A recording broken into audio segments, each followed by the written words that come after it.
Let's do this. Rod, we're all surviving the last day here in Vegas. It's been a rough show. Truthfully, just too much fun, but rough in that sense. Yeah, and it's still busy. Yeah. Well, I know you announced the new in-game for Trek Nation at Comic-Con, but so tell us a little bit about and if there's any more wrinkles going on. Well, for those who don't know, Trek Nation is an in-depth look at the Star Trek phenomenon and its creator Gene Roddenberry through the unique perspective of his son's eyes. I always deliver that line and I feel weird because I'm the son. Third person. My father. And we have a ton of amazing interviews, which is fantastic. The idea was really to get fans, friends, family, and of course a diverse cross-section of people out there in the world, including industry luminaries like George Lucas and Stan Lee. And I mentioned those because they were some of my favorites. And ask them, what is it about Star Trek? And then, of course, beyond that, if they knew Gene Roddenberry or had any interaction with him, who's the man you met? He died when I was 17, and I know you know this, and certain people may not.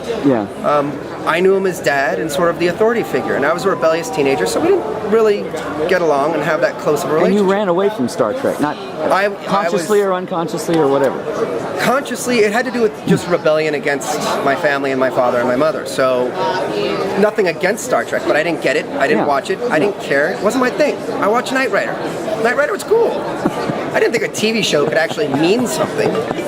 So my father passed away, and I started to pay attention to the fans and listen, and I heard that Star Trek was more than just entertainment. It touched lives, it changed lives. And I'd go to convention after convention, and I'd talk to people. I'd seriously talk to them. And this is before we even started Trek Nation. And I'd hear that Star Trek just gave them hope. I mean, when they were a kid, certain circumstances, they never thought they could do anything, but then Star Trek came out, and they had this new inspiration for the future and wanted to make the future a better place. And I was really touched and moved by this.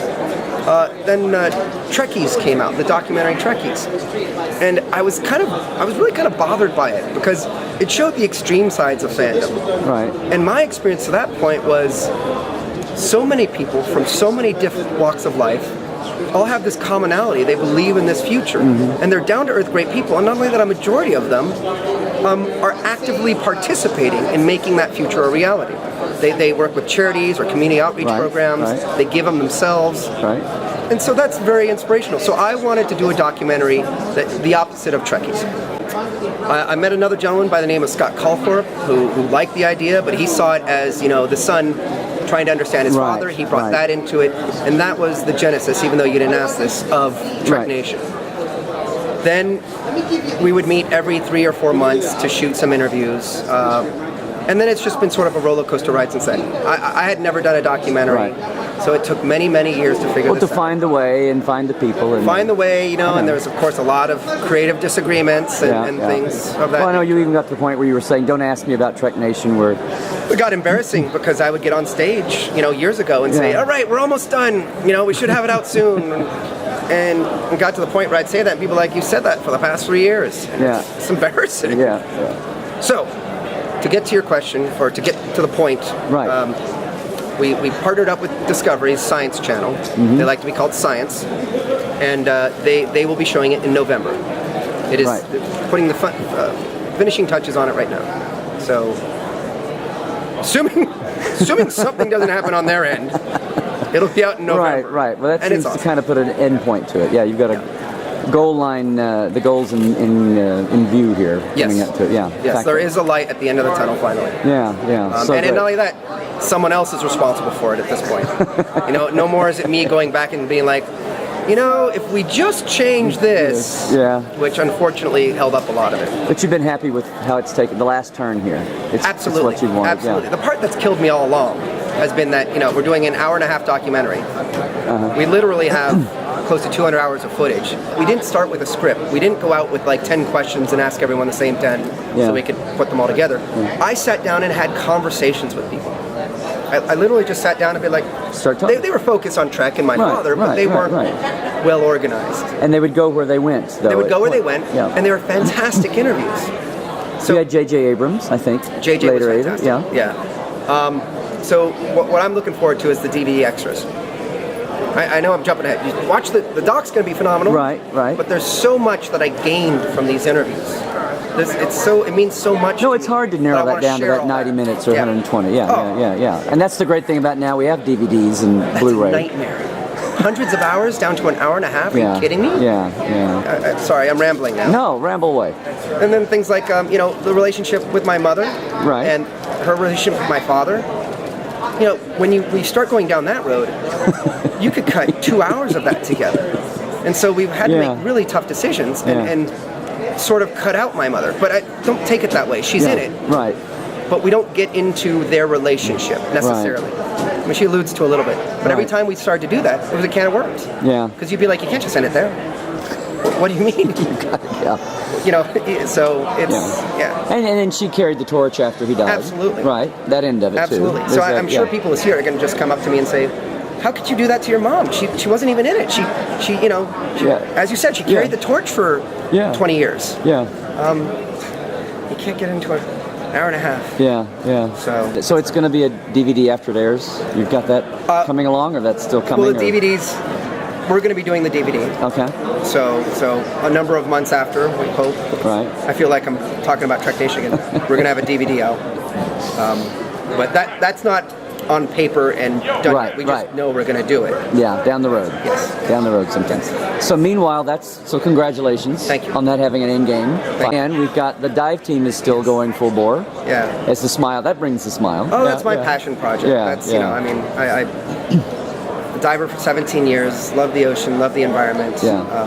It parallels with Star Trek perfectly. Right? It sounds corny, but exploring strange new worlds and seeking out alien life, you really get to do that. And I've had the best experiences underwater. I mean, truly magical moments.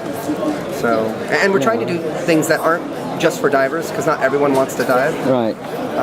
So we'll do special events at aquariums and behind-the-scenes tours. I've seen you talking, but it's on the website. But I've seen you doing the live talks here and other conventions. For that end of it too. Yeah.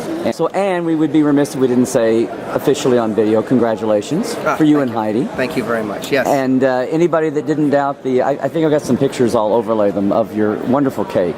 Yes. That merged the two worlds. That was very cool. Heidi's wedding gift to me. That was awesome because she knows obviously how much I love the ocean and of course the octopus. So it was an octopus with a shuttlecraft, and with the shuttlecraft, and then it was her and me. They had two figures of us in the octopus's clutches. Yeah. So the House of Roddenberry is doing just rolling along singing a song. The House of Roddenberry is doing very well. We've got an amazing team, and it's the other thing that we're doing that I'm very proud of is the Roddenberry Foundation. Oh yeah, talk about that. We just started that a year ago. It takes a long time to get that together. But we're reaching out and helping organizations that are making a long-term impact on the world. I mean, I told you I was inspired by the fans. That's 100% true. They're working to make the future a better place. I'm saying we've talked about this better future for years. My father presented this future. We all love it. Let's get off our asses and make it happen. And that's what the Roddenberry Foundation is doing. We're finding organizations that are on the cutting edge of science and working towards that future. If somebody sees this and wants to get in touch, do they call the office? RoddenberryFoundation.org. Okay. We're right now not necessarily putting it out there for people to help us yet because we want to make sure it's set up. Right. You're still in the organizing Still in the organizing phase. We do have a website, so anyone who wants to know more, we'd love them to go there so they can learn about it. Okay.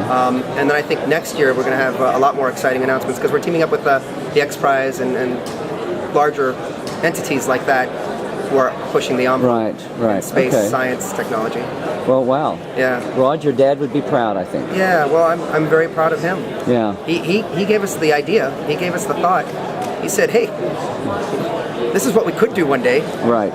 Now I want us to say, "Okay, let's start doing it." Yeah. And you look more like him every year. No, thank you. Thank you. He was a big bear of a handsome guy. So anyway, congratulations. Yeah, I'm working on the Gene Buddha belly. It's coming. I don't think you're quite there, but anyway. But again, congratulations, you and Heidi, and everything's going on. And congratulations, continued good success with that. And we'll look for Trek Nation on Science Channel in. What month? November, late November. Late November. Very good. Holiday time. Right around the corner. Okay. Very good. Thanks, Rod. You got it, buddy. Okay. Bye.